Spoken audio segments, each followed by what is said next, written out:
Welcome to the Trombone Corner podcast, where we feature interviews with trombonists from all over the globe. It's great to have you join us as we talk all things trombone, brought to you by the Brass Arc and Bob Reeves Brass. This is your host, John Snell from Bob Reeves Brass, along with some help from Noah Gladstone of the Brass Arc. Noah, how are you doing today? Hey, John, how are you? Doing wonderful. Who's our special guest? Well, we have Megumi Kanda today, Principal Trombone of the Milwaukee Symphony. Very excited to have her here in the Trombone Corner. Big fan of her playing, of her personality, and I think it's going to be a good one. We're in for a treat, so let's get right to Megumi's interview here in a moment, after a word from our sponsor and some trombone news. Hello, loyal listeners. This is Noah Gladstone. I founded the Brass Arc in 2010 to celebrate the love and passion for legendary brass craftsmanship. I wanted to share my joy for the best gear and bring it to the forefront of musicians' minds through the development and cultivation of modern equipment, with roots firmly established in the classic designs of the vintage masters. Bob Reeves Brass is a world-renowned mouthpiece maker of the highest quality and has been handcrafting mouthpieces for professional trumpet players for over 50 years.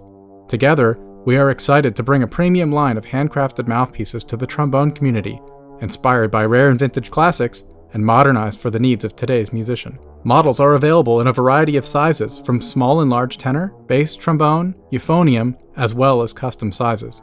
We also have artist models available, as used by David Rejano, Jay Friedman, and Charlie Vernon. Visit brassarc.com or trombonemouthpiece.com for more information, and remember to follow us on Instagram at the Brass Arc and at Bob Reeves Brass. Back to you, John. Well, here we are at the end of the year already, December. Can't believe it. This year has flown by and so many great memories. In fact, we were just at Dillon Music in New Jersey and had a lot of folks come out to try our Reeves Brass Arc mouthpieces. So big shout out to the Dillon Music folk and to everyone who came out. Not a whole lot going on in the shop. We're just getting ready to finish out the year with a high note, so to speak. Noah, you got anything going on at the Brass Arc? Yeah, I got a couple things coming along. Just had a lot of really nice instruments come in. Really fine selection of bass trombones here at the end of the year.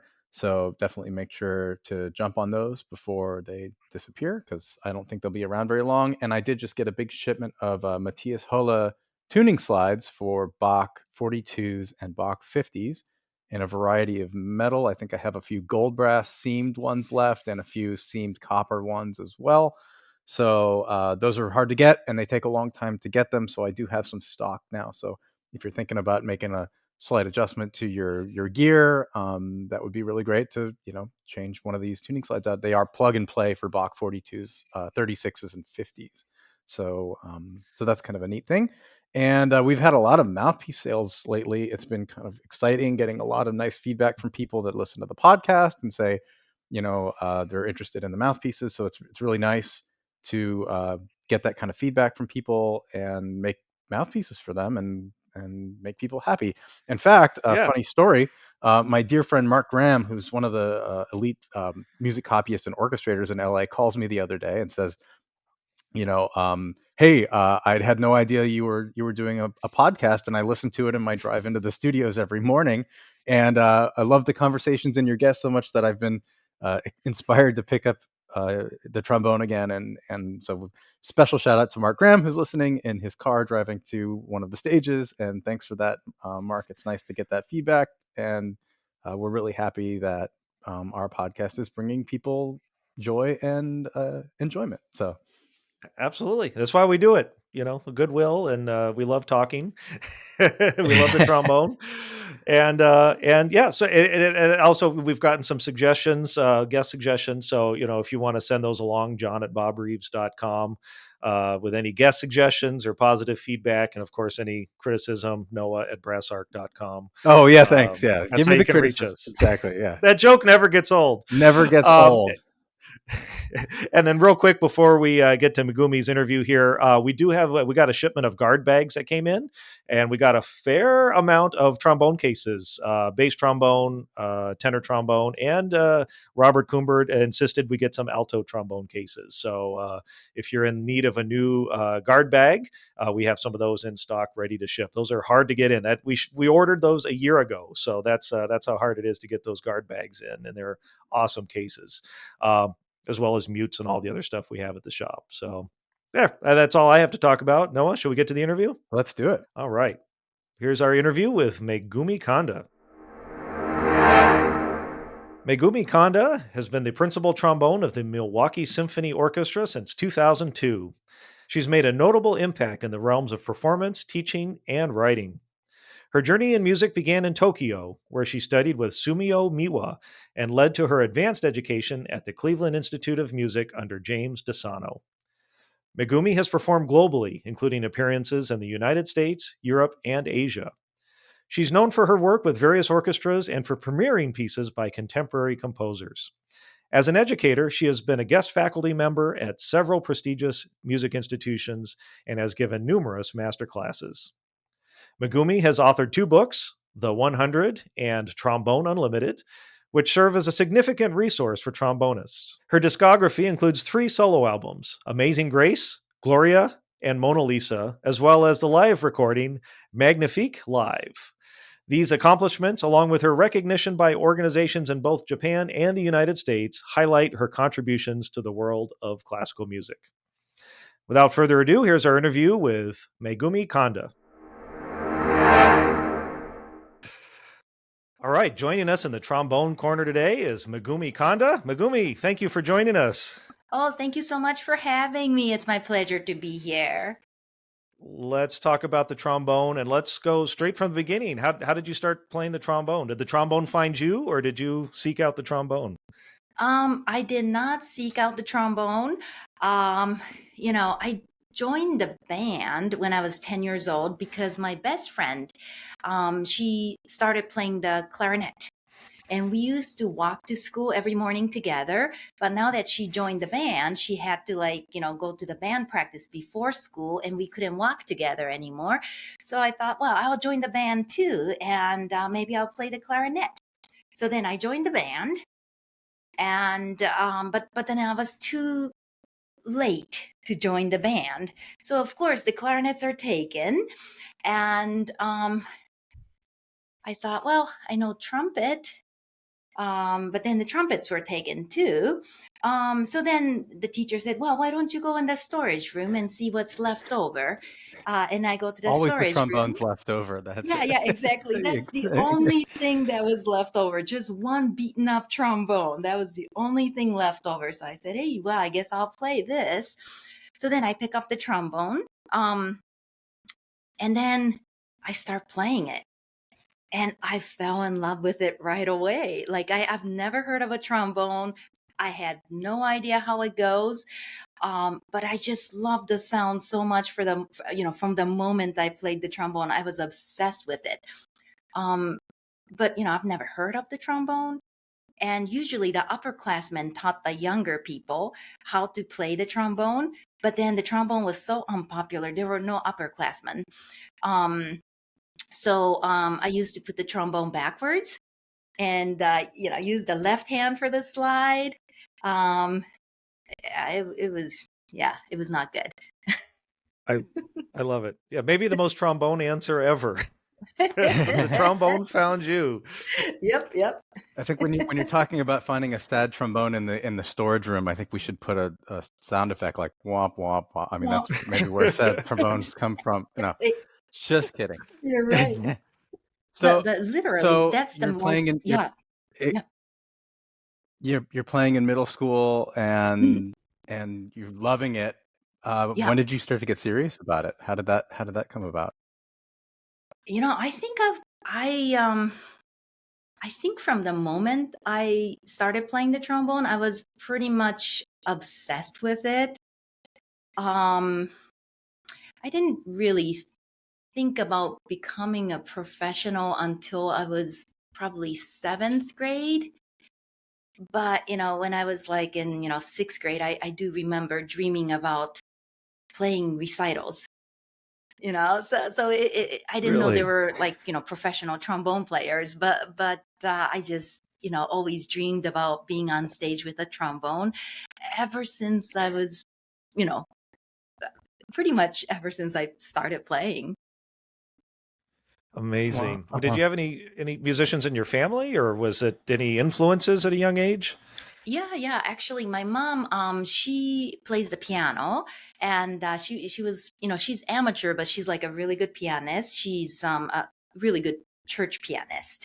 So, yeah, my mom and I started playing at church, um, just a few months after I started playing the trombone. So, yeah, when I was in fourth grade, I was playing at the church services with my mom.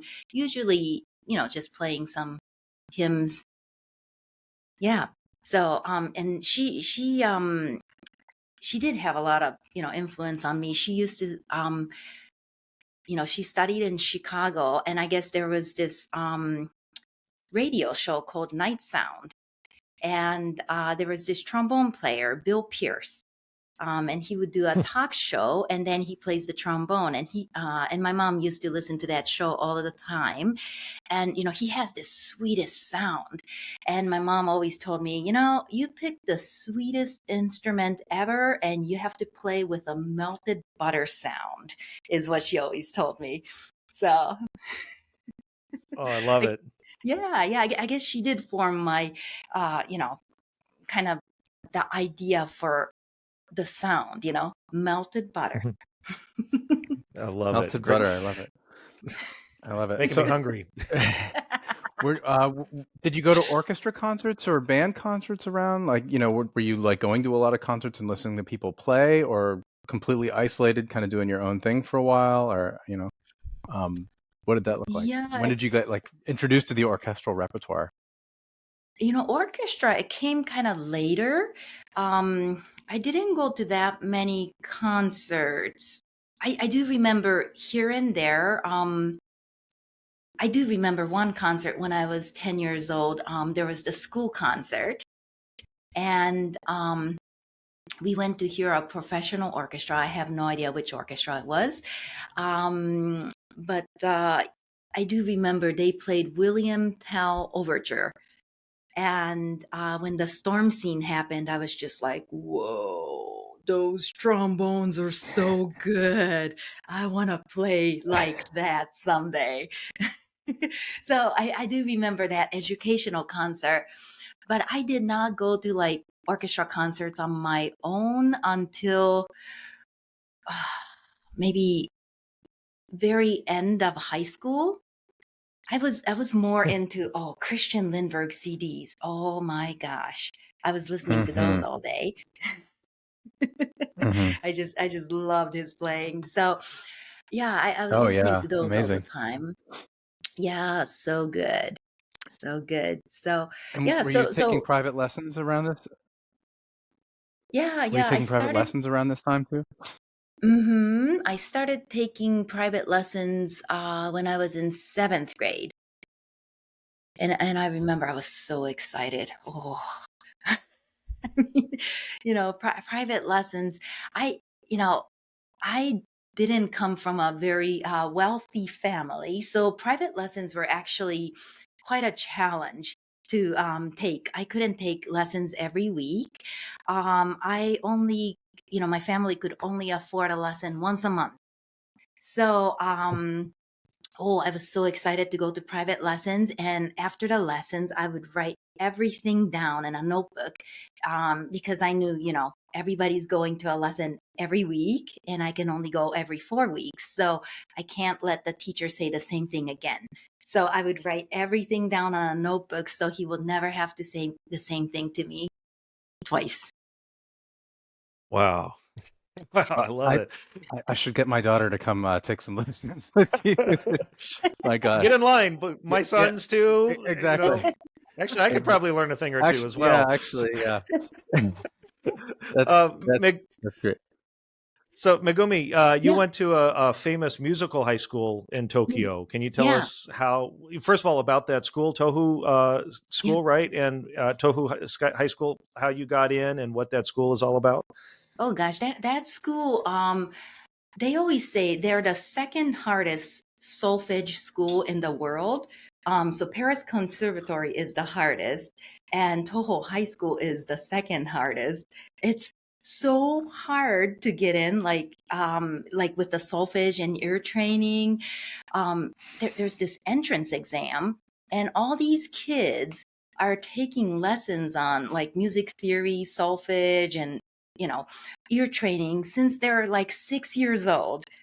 And then here I Whoa. am, a trombone player that shows up when I'm 15, and I'm like, I want to go to the Toho High School, and the teacher starts laughing. It's like, no, you're not gonna make it on time.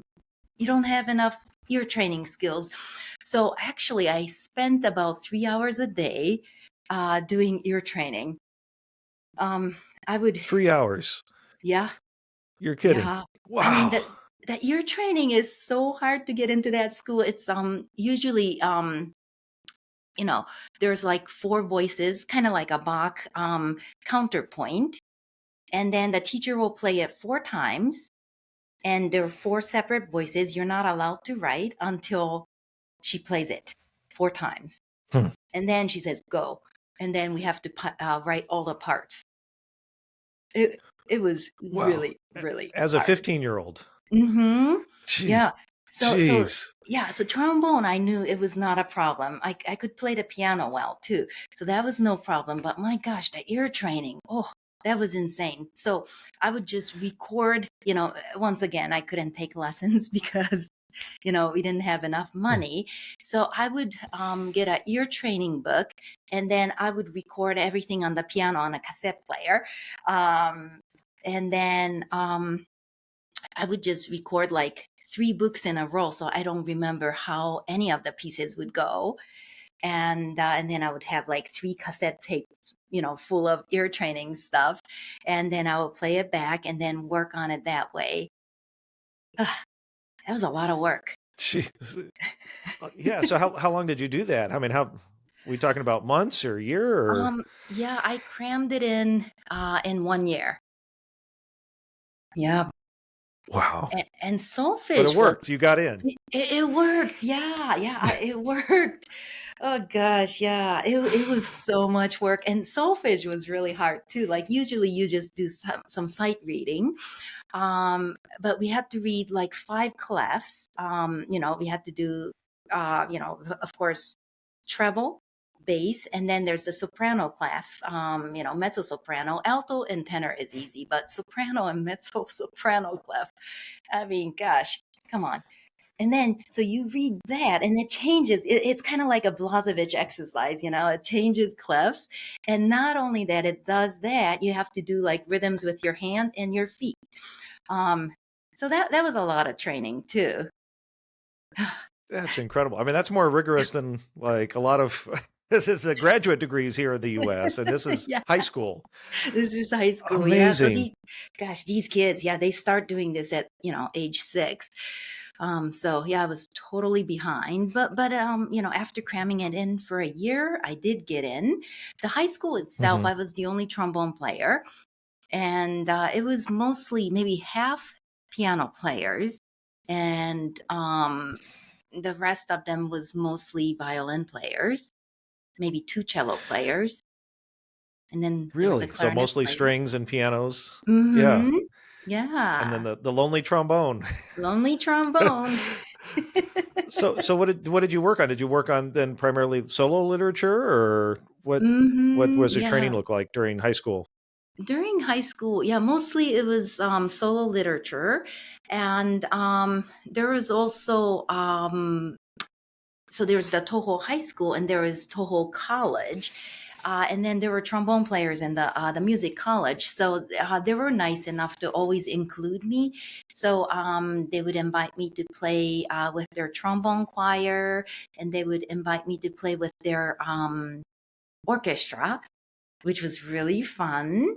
And Mhm. yeah, and then we would have exchange programs with different schools from around the world.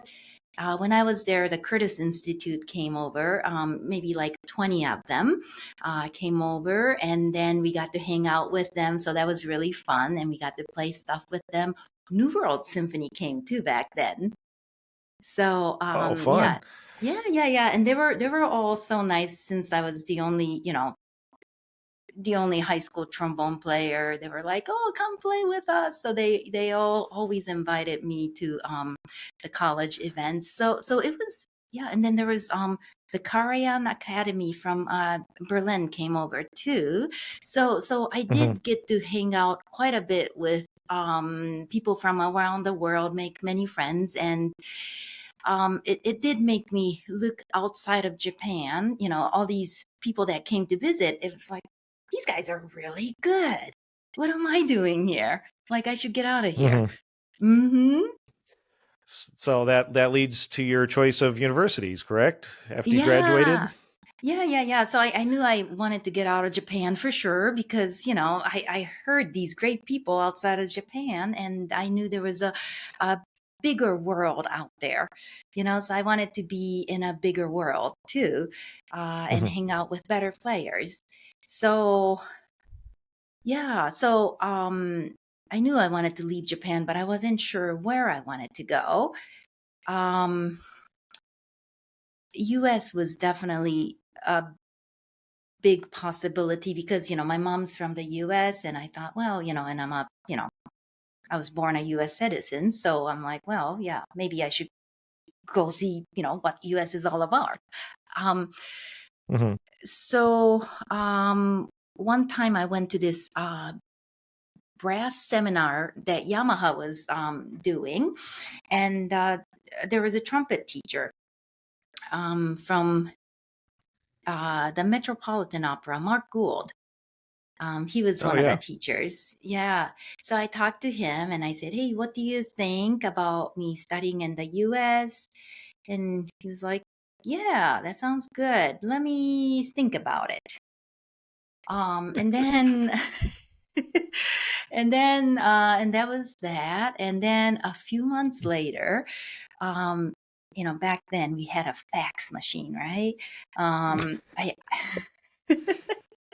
So this the fax machine spits out a paper. It's like a letter, and it's from Jim DeSano, who is the principal, who was the principal trombone player of the Cleveland Orchestra, and he says, "We will be in Japan. Come play for me." And I'm like, Really? "Okay, Just yeah." out of the blue? Out of the You just got blue. a fax from the Yeah. principal of Cleveland. Yeah. And he says, "Come play for me on this day." And I was like, "Okay." Like, so I think Mark Gould talked to his student Mike Sachs, who plays, principal in the Cleveland Orchestra, and then Mike Sachs talked to Jim DeSano, and then they were coming to Japan. So then I show up to their Amazing. Yeah. Oh, it's so random. So then I show up to play for him, and I think it's a lesson.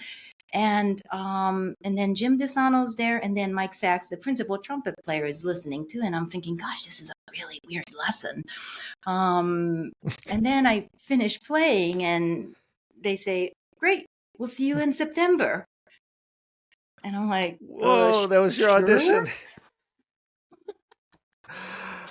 Oh man. I had no idea it was an audition, and I've honestly, I mean, I grew up in Japan. I heard of New York, maybe California, but I've never heard of Cleveland. But then they invited me to hear the concert that night, and then I heard the Cleveland Orchestra, and I went, "Wow, what is up with these people? It sounds so good."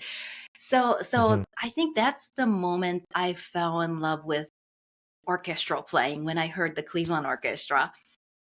Yeah, but it was really that would random. do it. Yeah, and it's like, That oh, would and do it. after that, it's all just like, it's been all about orchestra after that for me. I love it. I love it. I have to ask, do you remember what you played in your lesson that was actually an audition? Yeah, I think I was working on Castrade Sonatina at that time. Mhm. Hmm.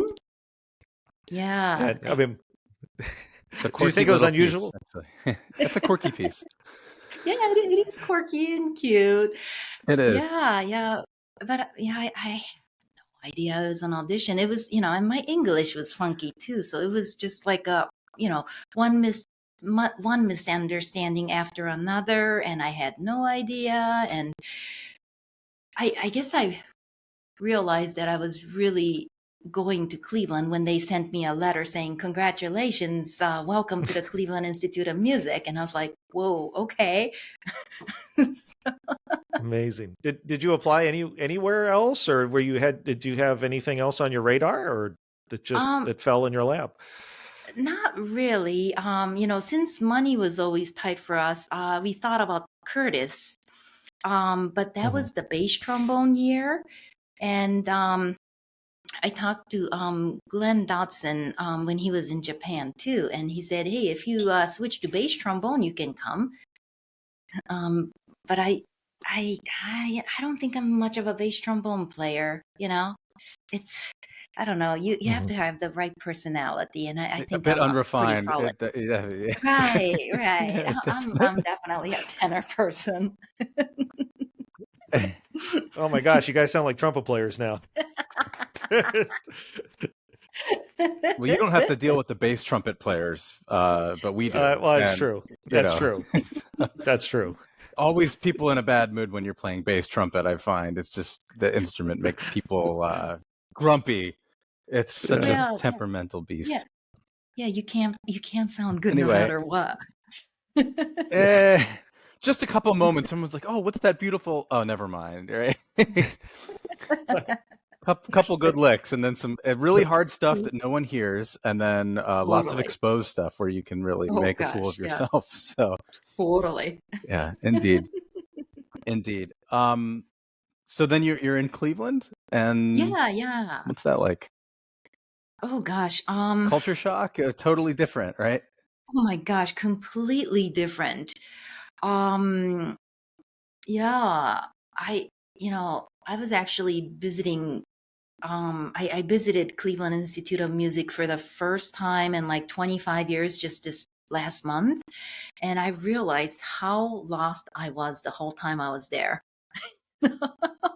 I mean, my English was, okay, so there's this test. Back then, it's called TOEFL test. And back then, the cutoff line was 500 points to get into a college. And I came here with 501 point. So bare Hmm. minimum, bare Woo. minimum. So, yeah, big culture shock. I never understood like the sense of humor, like sarcasm. I thought everything was real for about 2 years.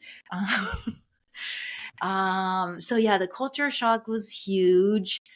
And then on top of that, I got injured my first year, like maybe 3 months in my first year, and at CIM I got injured, so I couldn't play the trombone anymore. Oh So no. yeah, 18, 19 years old. That was a really tough time. Completely lost with no family, and you get injured. So yeah, I but mean, can we yeah. talk about that a little bit? Like, what was that like? I mean, being that age, being halfway across the world. I mean, what was going through your mind, and then how did you cope with that? Gosh, yeah. So, so the injury came about because, I over practiced. I always had the tendency of practicing too much, but, I got too excited. I was in a new place like Cleveland, and I had a great teacher, great orchestra around. So, yeah, I was practicing really insane amount. Yeah, and then it came to a point that I couldn't even hold a note. You know, um, Wow. Yeah, not even a single note. So yeah, so I took I went to a doctor, and they said it's probably just overuse. So don't touch the trombone for 8 weeks. don't do anything on it. So I locked the trombone up. And then after 8 weeks, he said, try it. And then that's when you'll decide if, you may be healed, you may not be healed, but maybe you'll find a way to go forward.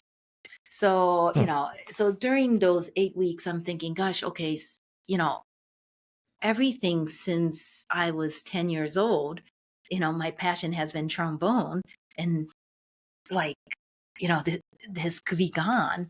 So then I started thinking, okay, what is my next career?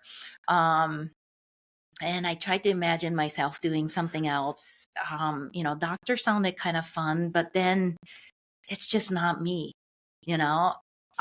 So I thought about it, but I just couldn't find anything else that I wanted to do.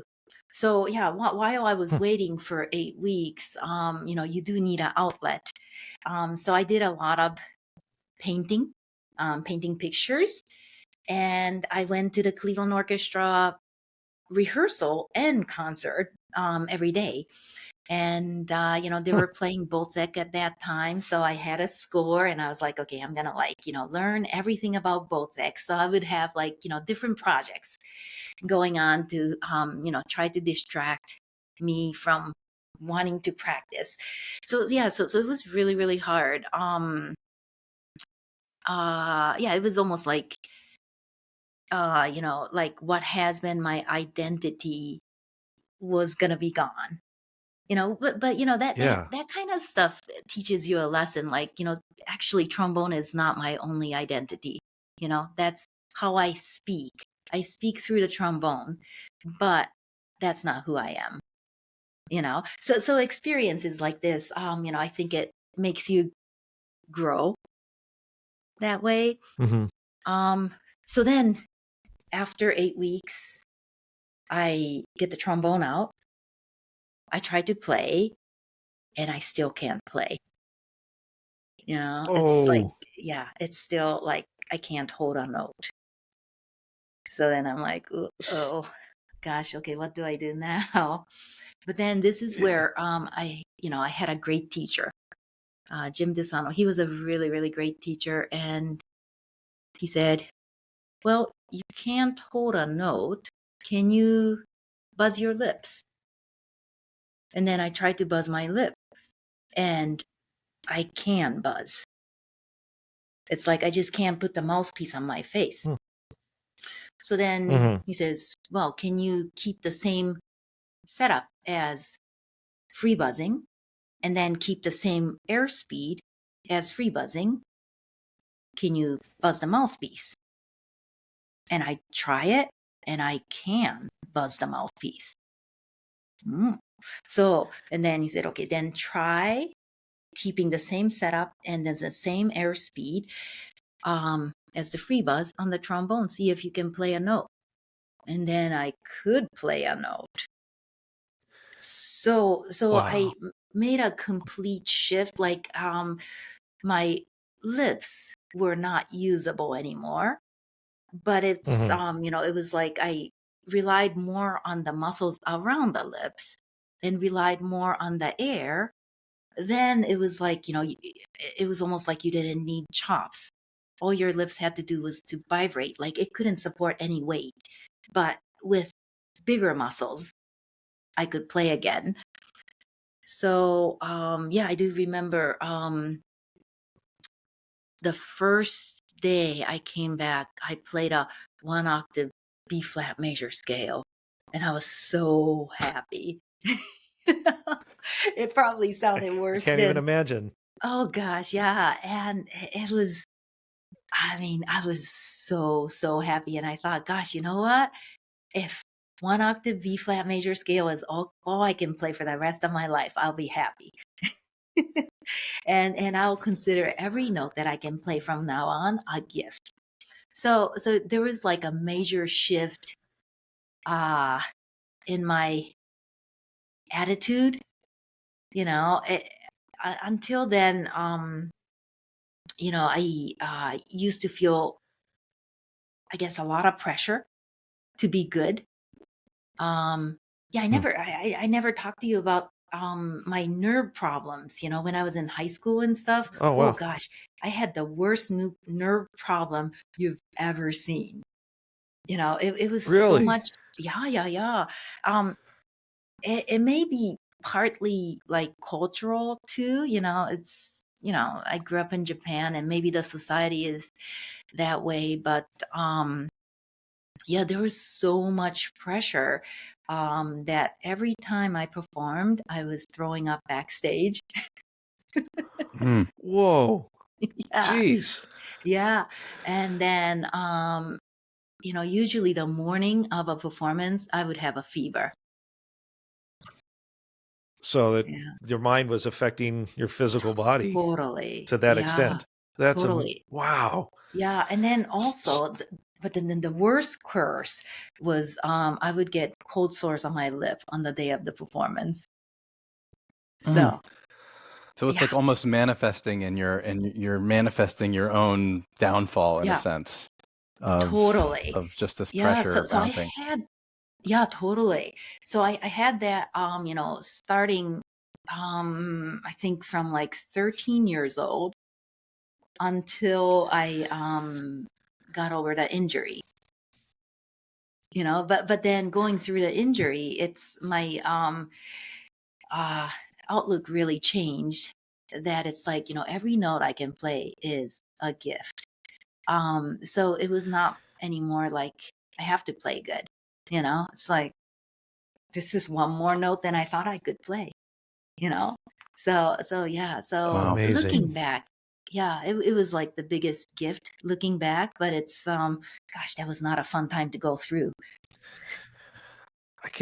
Well, I can't imagine. I mean, I know a lot of our customers and other people on the podcast have had various degrees of performance anxiety or Mhm. whatever, stage fright, Focal whatever you want to call dystonia it, too. Yeah. focal dystonia. Yeah. Yeah. Um, and I appreciate you talking about it because, first of all, there's stigmas about those things, Mhm. still in, in our fields, which is amazing because, it shouldn't be. We're all human Yeah. and we all go through these similar experiences. Yeah. So, I mean, was it really that, that you had it taken away from you so that every note was a gift, as you say? Was that really what mentally got you through that? I mean, is that, I And think or and was there so. more to it? Desano, I'm sure helped also. I mean, he was such every Desano student that I meet always sounds great too. He must have been really, really a terrific teacher. Oh, he So was a much sound great and teacher. character. Oh, look, the cat is Such a making an great. appearance. Here we go. Oh, meow meow. Okay, the cat is making her appearance. Okay, good. It's not a trombone corner without the cat making an appearance. Sorry. Okay, I digress. Please Oh no, I wish continue. my cats would show up too. Yeah. Yeah, but actually, so yeah, there's a lot of stigma for the nerve problems, and when I was, going into music, actually, one of my band director at school said you should not go into music because you're too fragile. Um, Whoa. but I heard a story of Pavarotti, Luciano Pavarotti, that he used to throw up every time he sang too. And I thought, gosh, Interesting. if the greatest singer was throwing up, then I got a chance too. So that's why I like to talk about it because nobody talked about it. When I was a kid, I Mhm. mean, they said just give it up. You're just too sensitive. You're too fragile. Um, but hey, he got over it. I got over it. So I love if it. if I love it. And yeah, and you persevered. You didn't give up, even though you couldn't play, even though you went through no, all of that physical trauma. hmm, You knew there were still notes to put out into the world. that's right. So, uh, so I mean, after that B flat scale, did things just start coming back again? What did that look like? Oh, it's a slow process. So, when you come back from an injury, um, well, it's like I had to do things absolutely right in order to play without pain. So, it took so much focus that I couldn't play for more than 3 minutes. in a correct way because I'm relearning everything. So I started 3 minutes 3 times a day. So morning 3 minutes, and then after lunch 3 minutes, evening 3 minutes. But then try to like really focus on the new way of playing. And I remember I started playing in March, and I set a goal. One of the things that the doctor said when I went to see him is that when you come back from an injury, often it becomes not a physical problem, but a mental problem. Like you get scared of playing in public. And I did not want to be that scared person. So I set up a goal, even though I could only play 3 minutes at a time in March. I said, in September, there's an international competition. I'm going to that and play in front of the whole Wow. world. 5 months. Yeah, 5 months. Right? March or 6 months? My math is terrible. No, March to September. To September. Yeah. So Yeah. I can't count either. 6 months. Yeah. Yeah.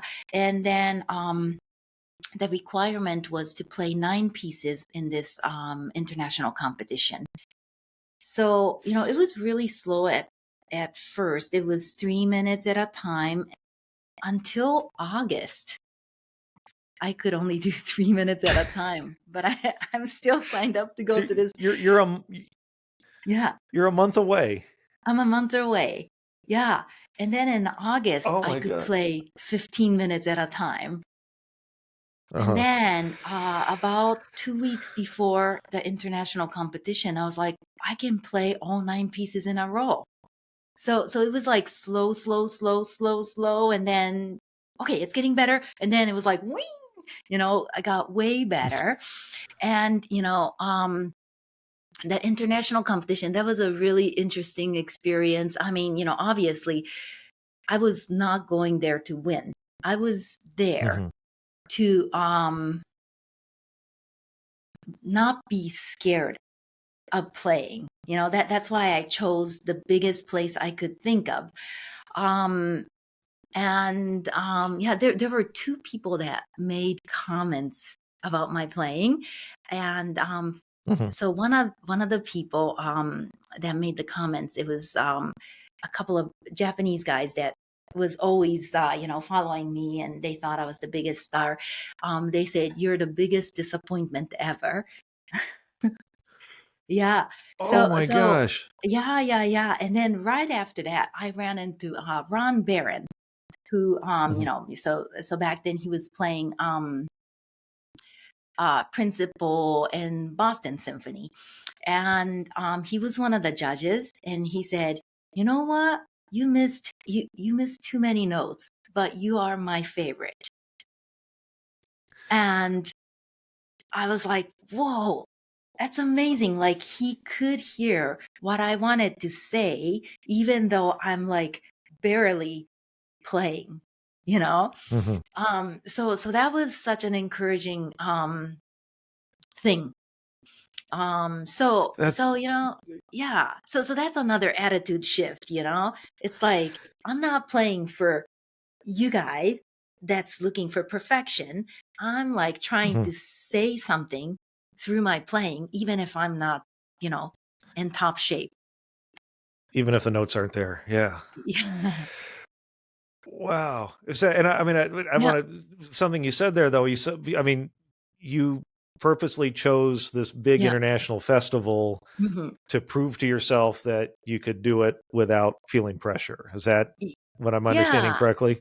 Yeah. And also I think after you get injured, it's like you have to make a decision to say like that is, like everything before that is the past me.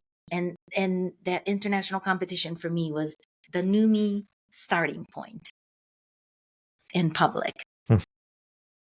Yeah. Great.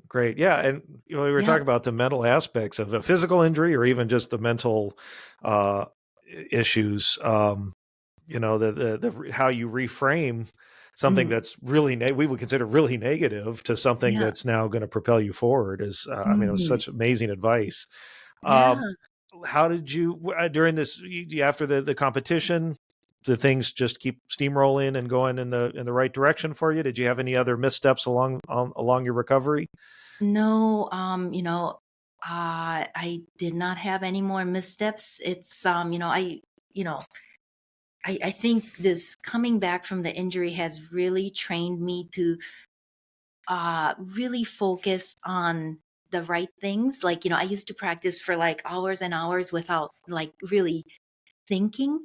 And now after the injury, I'm like, I was really focusing on what I need to be doing, and I made sure that I never strayed off track. So there has not been any missteps since then, you know.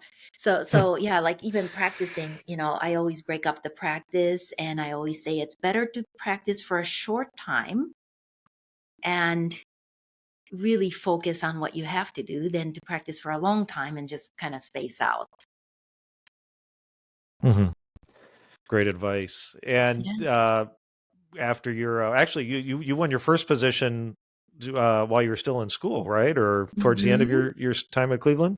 Yeah. I went to Cleveland for 3 years, and yeah, in September of my fourth year, I won the principal trombone position with the Albany Symphony in Albany, New York.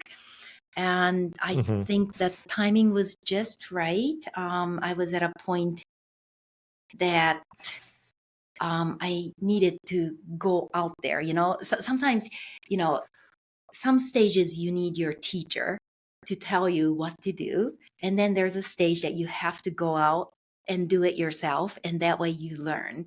So the timing was just right. I made a commute from Cleveland to Albany, New York. That was an 8-hour commute in the snow belt. Yeah, Whoa. yeah, quite the drive. Um, Yeah. yeah, Erie, And how often Pennsylvania. would you have to do that? I would do it about once or twice a month. Oh man. That's dedication. The Yes. trombone makes you do crazy things, John. You don't understand Yeah. because Ah, Yeah, but that's it was incredible. it Wow. was so much fun though. I died I almost died a few times. Buffalo, New York, my gosh, their snow is so bad. it's Hmm. a Yeah, lot of complete snow. whiteouts. Yeah, so much. But And I did it. what would you do in the car? You buzz a mouthpiece a little bit, or I mean, that's before podcasts, right? So I Yeah, mean, yeah. listen to Well, okay. music. I mean, Yeah. So one of my favorite things is to listen to Sibelius in a snowstorm. mhm. It's so much fun. So that was one of That is my appropriate. favorite. Yeah. So yeah, like it just makes Sibelius sound so beautiful in a snowstorm. Yeah, and then I had I would do karaoke half of the time. So I'm just like singing pretty much the whole time. Oh, and then back then, this is before cell phones. I mean, we had a Mhm. thing called like car phones, but it was like so expensive you couldn't use it. So I used to have a Right. CB radio, and Whoa! So you listen to the truckers and yeah, listen to the truckers and the policemen and see what they're, what they're up to. that's awesome. Did you ever get the nerve to talk back to them and say, 10-4-9er, we got disco up ahead? Well, no, I never had the nerves to talk to them, but Ah, I was prepared to talk to them. If I ever got in trouble on the road, then the truckers were the only ones that could rescue me. Back in those days yeah. when there were no cell phones. So yeah, but that was kind of fun. That's Yeah. wow. So you were at up in Albany. How did it come around that you ended up in Milwaukee, where you've been for now So what 20 years? yeah. So let's see. So between Albany and Milwaukee, there was 1 year of Rochester, which Oh, this is a kind of a fun story too, though. Mhm. Rochester. Oh yeah, go for it. Maybe we should talk Yeah. about that Yeah, I first. didn't want to skip over Rochester. Yeah, We've yeah, got a yeah. lot of friends Rochester. from Eastman out there, so we don't want to offend them. So yeah, Yeah. So this is kind of tell a us your fun. Rochester story. Okay, so the Rochester story. Okay, so Rochester was not on my radar at all, actually. When the Rochester audition was announced, I was in Japan, and I did not see the ad. But my roommate saw it, and she sent in a check for me, and she forged a check for me. And then in my mind, there was an audition the day before Rochester. It was in Montreal, and in my mind, I was gonna win that one. But I didn't. I mean, it was such a horrible, gosh. In the finals, I let go of the slide in the middle of William Tell, and the slide flew across the stage, and oh, it was a freak show. Um, so, so then Awesome. yeah, it's like, oh, here it goes. So, so I'm in Montreal, and I'm like really mad that my slide flew across the stage, and I'm, call my roommate, and I'm like, oh my gosh, this is so much, so trash. And it's 11 p.m. and she says, hey, did you know that there's an audition in Rochester tomorrow morning? And I sent the check in for you. Are you going to go take that audition? And I'm like, 11 p.m. in Montreal. It probably takes 8 hours to get to Rochester. If I drove all night, I'll be there on time. Yeah, I'll take that audition. So then I drive all night from Montreal to Rochester. I get in around 8 a.m. and I show up to this audition, and I have no idea what's on the list because I never paid attention to it. I didn't even see the ad. Most of the pieces I have played, but I've never played Scheherazade's second trombone part. So then I have no idea how it goes. So there's this, really kind looking guy, and I'm like, hey, what's your interpretation of Scheherazade? And then he shows me, and I'm like, yeah, thank you. Thank you. You sound great. so,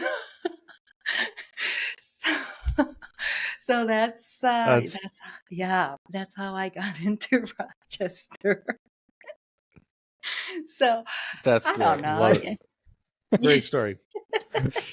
Yeah. So sometimes, you just got to be prepared all the time, and, not surprises Yeah. can happen, like I was going to win the other job, and it's like, Mhm. okay, I got into Rochester. And actually that's where I met my husband.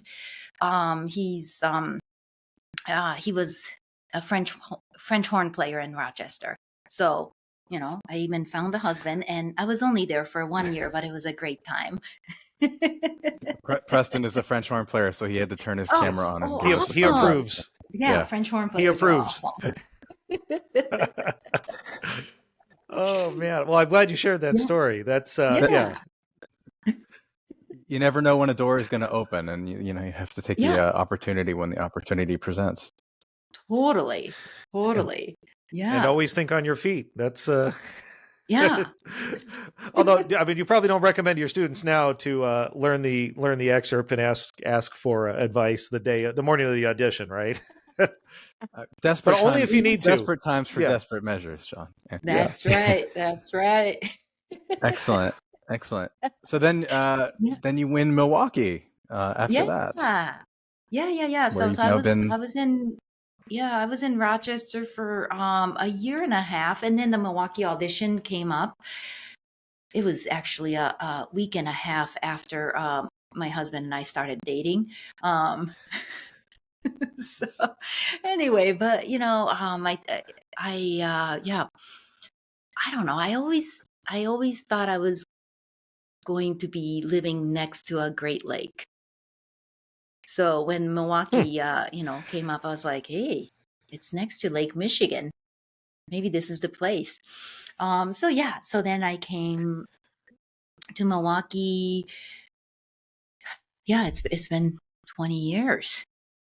Great times. That's Do you remember that audition as well? Was that Yeah, anything I interesting about remember. it, or was it just? Gee, that audition, it was more straightforward. There was nothing outrageous like the other auditions. Mhm. Um, I guess I remember hiding in the ladies' room though. Like in an audition, sometimes, it gets like, sometimes it's like, uh, people start doing like shop talk and, like play high notes and, stuff. So my favorite Mhm. place in auditions, especially back then when I was like the only girl in an audition, I would just go hide in the ladies' bathroom because then you would have a private room and nobody will ever come in there. So all I remember is I was hiding out in the ladies' room, and then they're like, "Where's number 60?" And it's like I'm just hiding out, and it's like, "You gotta play the next round." And I'm just chilling in the bathroom.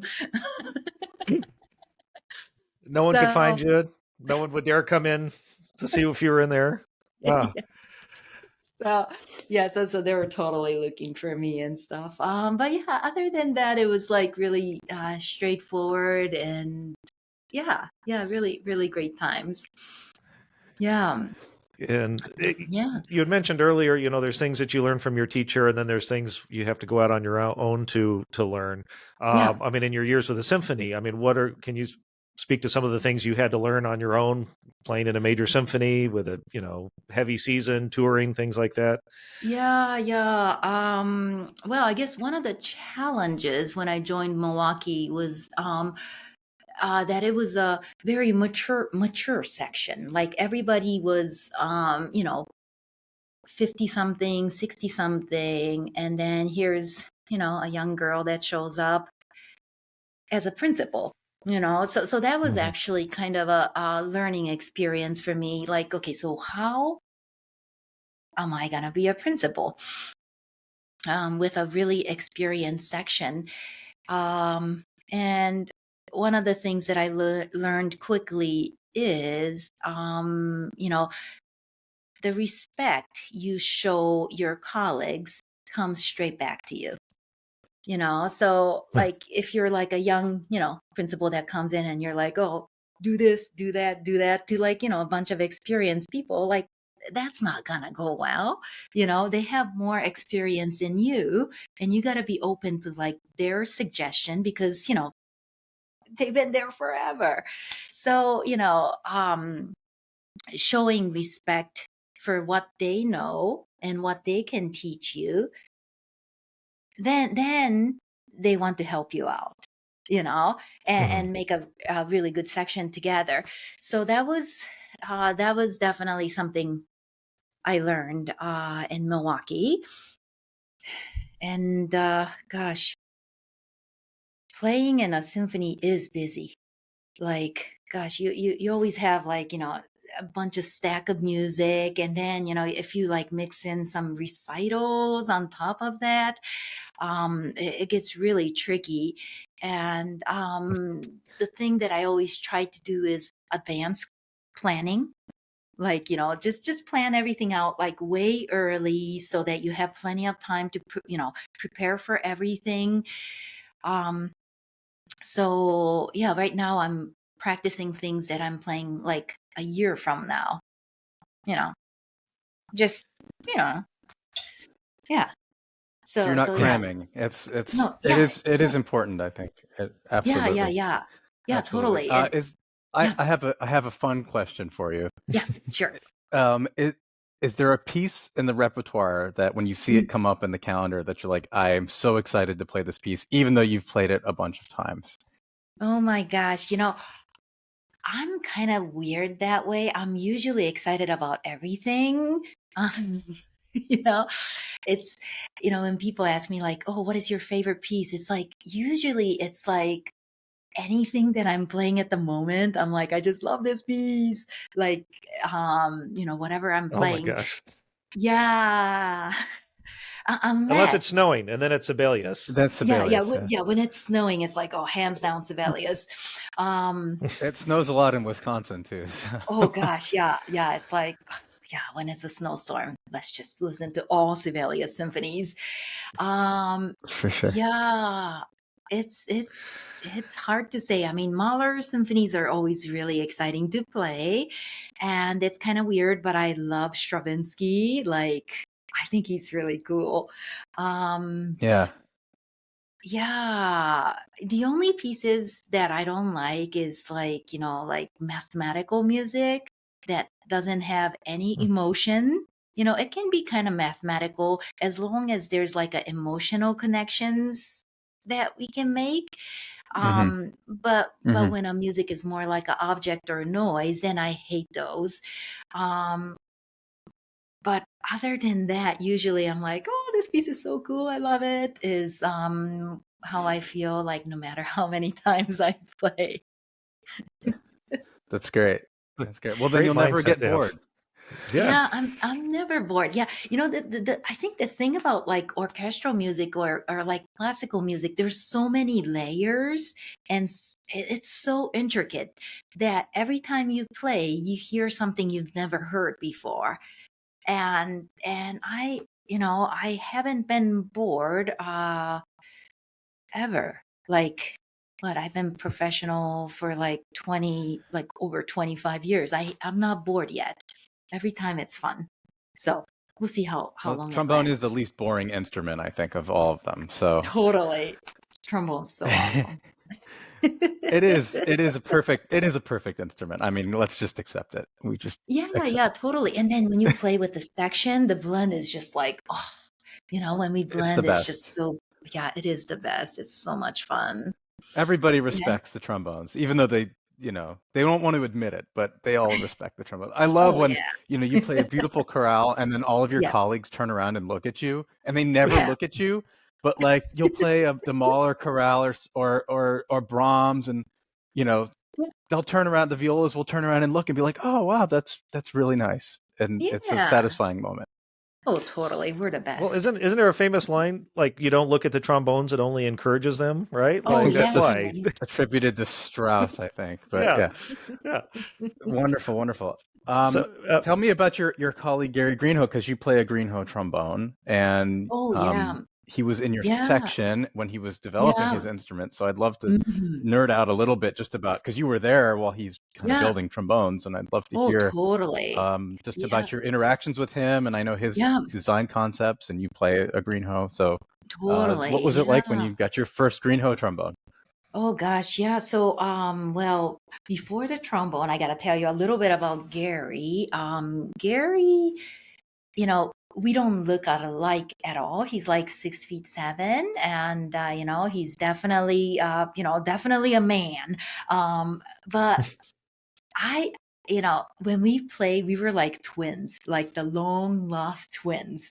And often when we played something together, we would just look at each other and it's like, that's how it goes, you know?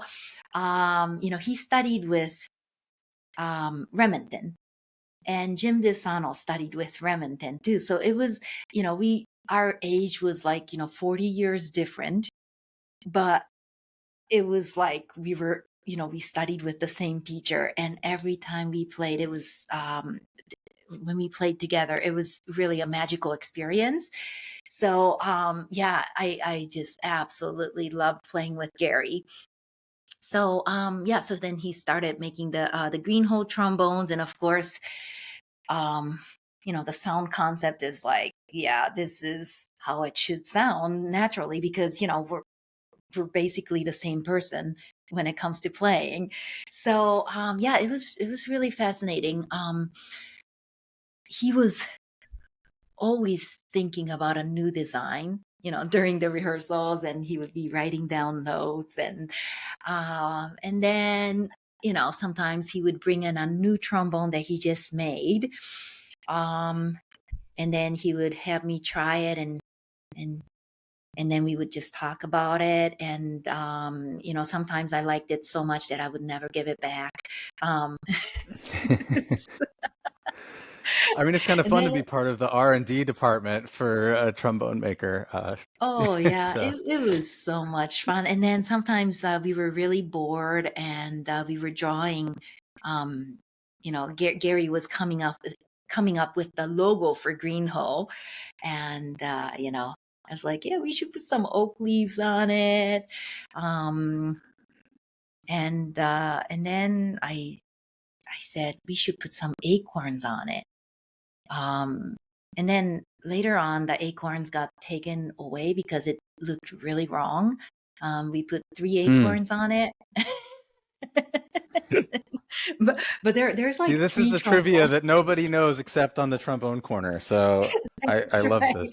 Yeah, there's only like three trombones with acorns on it, and then it was like it looks really wrong. We Okay. should take it away. So yeah, there should be about three out there. But it was really fun. Oh, there was one time Gary brought in a um just as an experiment, he brought in a nickel bow trombone. And now that was Mm. really interesting. It was like a laser tone. It definitely had charm, but then it didn't blend as well. So it was really like, really fun to try out, like great instruments that he keeps bringing in. And it was just like so much fun to have somebody that had, I mean, basically my twin. We were twins when it comes to playing. That's So terrific. much fun. Yeah. That's great. Now, I heard a Yeah. rumor that you may be working on an alto trombone with Shoki and Greenhoe right now. Is that true? Yeah. Yeah. We have been yes, Jay Friedman and we went to Greenhoe, and we tested a couple of alto trombones, and we decided that there's this alto Yes, trombone that's Ralph's old con. yes, we decided I'm that one familiar. I'm maybe. familiar with it. Oh goodness. Yeah, that one is a Yeah, really, really good instrument. So we're basing it really is. yeah. It was kind of between this 1916 con, and there was a minor trombone too. And Yeah. I love the minor so much I ended up buying it um from Oh, you have the Meinl I from do. Ingomar? Ingmar sold it to Oh, me. yeah. I think that was mine actually. Originally, I sold it to Oh, Ingomar. So now you have my old alto trombone. So there I you go. have your alto Of trombone. course. And the con I sold for Ralph to Ingomar, and I regret Oh selling my that alto trombone. It's just the most wonderful Oh, instrument. So it is a wonderful instrument. Yeah. it So it really was, it is. was kind of between the Mino or this Khan. Yeah, they're We very decided similar actually. they are very similar. Yeah, we kind of decided the Mino is a little more of a 19th century type of a sound, and Khan is a Hmm. little more, I don't know, more modern or a little Hmm. more universal kind of a Yeah, sound. yeah, So that's why we're basing the new model after this con. But you had both of them. What are you doing yeah. selling those? Oh my gosh, shame on I you. know. If you knew how many trombones that I have, Megumi, it's a disgusting disorder, actually. So, Oh my gosh. Well, shame on you for selling that, but then your loss, my gain. I'm really enjoying that minor exactly. trombone. So No, I'm so glad to know that it's with you. So it is a really yeah, wonderful instrument. no, it Noah really just wants the is. best for his customers, That's including the right. best instruments. That's right. He It's sacrifices everything for his that's Oh right. my customers. goodness. Yeah, That's right. but It's to part of think my of, job, I think. from My West service to the Coast to community. there you go. Yeah. And then it went to Sweden, and now it's in the Midwest. I love it. It really is a wonderful instrument. Ewald Yeah, Meinl is no longer making those. At least the last time I talked to yeah, Bernhard Meinl, they're not making those romantic trombones anymore, which is a shame because they're yeah. really, really wonderful instruments. They So really he are. only made a Yeah. handful of them. I think there's maybe 3 or Mhm. 4 altos. I don't know. Yeah, So I'm not it's selling it. yeah, it's great. It's great. Terrific. So, And what kind of mouthpiece do you use, Megumi? Oh gosh, okay. this is an ongoing question for me now. I'm kind of in the transition. I was using a Giardinelli Symphony T, a very old one, like from the 1950s. But right now, I'm actually trying something much smaller, and I'm really loving it. It's a Doug Elliott D cup. Doug Elliott, Okay. yeah, D cup and a D shank, and it's smaller, but I think it suits my job really well. I mean, my job is kind of to play high, and it's like, it sounds really right as a first Yeah, trombone you can player. embrace the So brightness of a first trombone. So right. So I'm kind of transitioning right now, so I can't give you like a really solid answer on that. But I've been yeah. playing this Doug Elliott D cup for like, oh no, D plus. Sorry. D is too small. Yeah. D What plus. Yeah. size rim do you use? It's a custom rim that Jim DeSano was using. So I have no idea what it is. But the rim actually, rim is kind of a big deal for me because I use a Lexan rim. So this is another thing. I developed nickel allergy. So I can't play on a brass rim anymore. So so it's a Lexan rim and I love it. But nickel allergy is Cool. something that is way more common than I thought. So, and it shows up in different ways on people. Some people it shows up as a pimple. Some people like me, it shows up as like delayed reaction. Like, when I play a metal mouthpiece, my inside of the lip swells up exactly 4 weeks later. So Oh my it's gosh, interesting. it's really interesting. So yeah, if any of the listeners have some suspicious activity going on, then I would totally go to Lexan Rim. Yeah, and that's something they can test the allergy too as well if you go to the doctor. Oh, totally. Yeah. So Mm-hmm. definitely recommend doing that. We've had all kinds of clients here that Yeah. it manifests in different ways, soreness, swelling. Yeah. First time I've heard of the delayed reaction, but it's not surprising, because if you're making that contact. Yeah. It took me like 2 years to figure it out because I was using a Lexan rim on my tenor trombone, but then on alto I was using a regular mouthpiece. And, randomly for like 2 years, my lips would just swell up. And I'm thinking, gosh, what am I allergic to? And then I look at like my program and then I kept the diary of when my lips were swelling up. And it was always 4 weeks after I played an alto trombone. So then. There it is. Interesting. Yeah. Interesting. So, yeah. Also why you should keep a journal. Yeah, exactly. Keep a practice journal. Yeah.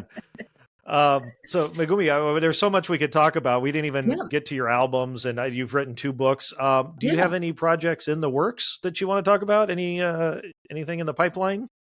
Well, I guess I wrote a piece recently, and it was just premiered a few weeks ago. So wow, congratulations. Well, thank you. Yeah. That I guess I always thought I wanted to write something, but then I was asked by a consortium to write something, and I'm thinking, oh my gosh, are you kidding me? Like, I'm not a composer. But so I was like, nope, I'm not writing anything. But then they kept coming back. And then I started thinking, actually, it has been my dream to write music at some point. So I was like, well, I'm kind of busy now, but why not? Let's give it a try. So then, I did write a piece for trombone and piano. It's called Morning Dub. And it was premiered a few weeks ago. I know somebody else is playing it at ITF, and then there's a lot of recitals that it will be played on. So, and then I'll be playing it next September too, on my recital tours and stuff. So yeah. So and then if people like it enough, maybe I'll keep writing more music. So it's something ongoing, and maybe it's something I'll do when I grow up. Um, I love it. I love it. And also, when I wanted to mention yeah. the thing I wanted to ask you about late in this season, later this season, you're performing a new work, right, by Tan Dun. Can you tell us a little bit about Yeah. that? Oh gosh, yeah, it is like so much fun, that piece. So it was a co-commission piece that was written in 2021. It was a co-commission from the Concertgebouw Orchestra and Seattle Symphony, and then Hong Kong. I may be forgetting one more orchestra. Oh, I think there was like a Belgian orchestra. I don't know. It's like 3 or 4 orchestras co-commissioned this piece, and yeah, I was asked to play a concerto this year, and I was like, oh gosh, what am I gonna play? That's always the problem. Like, you know, I don't I played all the good pieces. So then yeah, so I was looking for something, and then I came across this piece, and it's like the most fun trombone piece ever written. It's kind of it has some extreme stuff, but some pieces are worth it, and some Mm-hmm. pieces are not worth it, and this one is totally worth it. So yeah, it sounds I don't know, it sounds like a Chinese Hollywood music. um Interesting. That's yeah. right. It's called Three Muses and Video Game, right? That's the Yeah. I mean, fascinating. yeah, it's kind of like movie music. It just makes you feel like you're going on a, like a really fun adventure. And it's just, I don't know, it just features like the heroic part of the trombone, and the, really beautiful part of the trombone, and the quirky side of the trombone. Yeah, so I'm kind of addicted to this piece. It's so much fun. So yeah, so hopefully, I know Joe Alessi's playing it with the New York Phil in March.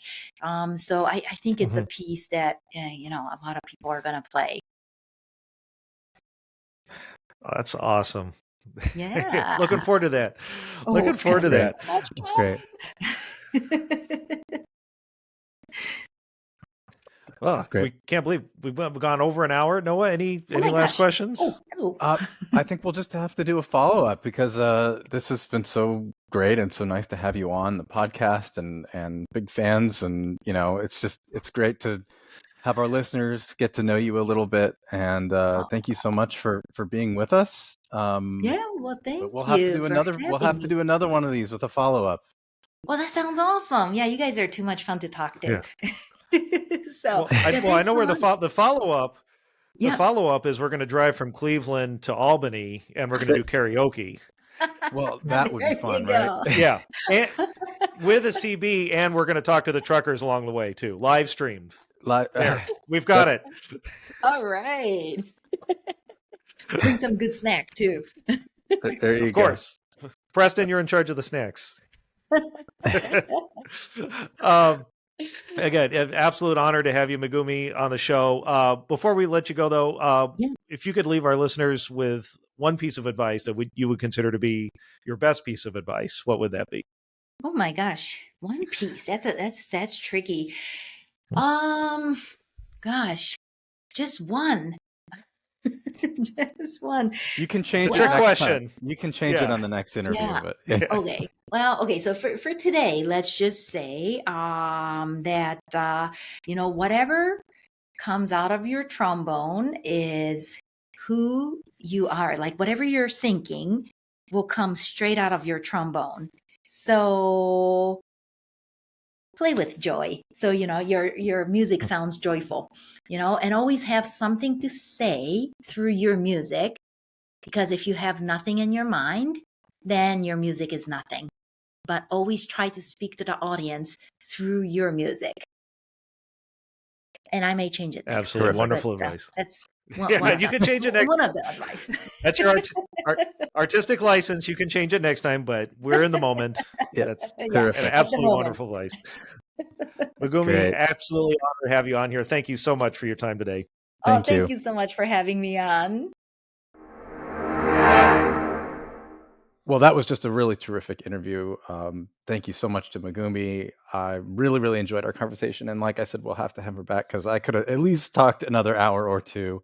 And we got an appearance of the cat. So And the but cat not her made the cats. appearance. So maybe her cats will join next time. But no, I really, really enjoyed that and a lot of really good advice and stories for people to listen to. And it was great to have her here.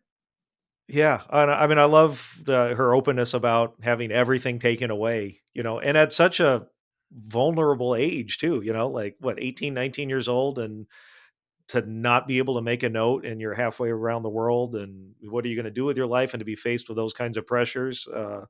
I think it's great how she talked about it, because to some degree we've all gone through something like that, Sure, absolutely. hopefully. Absolutely. A real role model, And, and a strong woman in a leadership role in a major symphony. I think just wonderful, wonderful. Yeah, and every note a gift. That's my takeaway.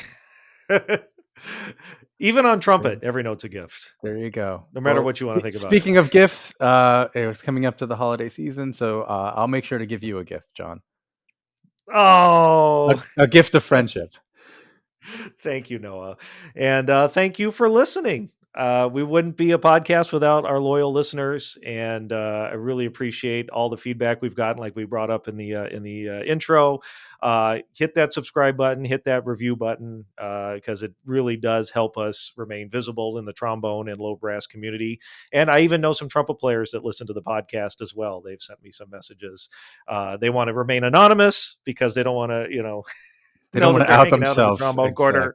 They don't. Yeah. But, really the goodwill that this podcast and the others out there bring the community is really fulfilling. So, again, hit that subscribe button, hit that 5-star review button. And speaking of other podcasts, Noah, you want to break the news about who some of our future guests are? Yeah, so this is very, very exciting. Our next guest is going to be Adam Wolf, a very, very famous historic trombonist, plays sackbut, Royal Academy and His Majesty's Cornets and Sackbuts, and excited to have him on the podcast coming up. But really exciting is we're going to do a crossover episode with our friends at the Third Coast Trombone podcast with Sebastian Vera and Nick Schwartz, and we're going to do a crossover episode where we're all four going to be on a conversation, and it'll be for both of our podcasts. So looking forward to kind of wrapping up the end of the year and early into next year with these exciting podcasts coming up.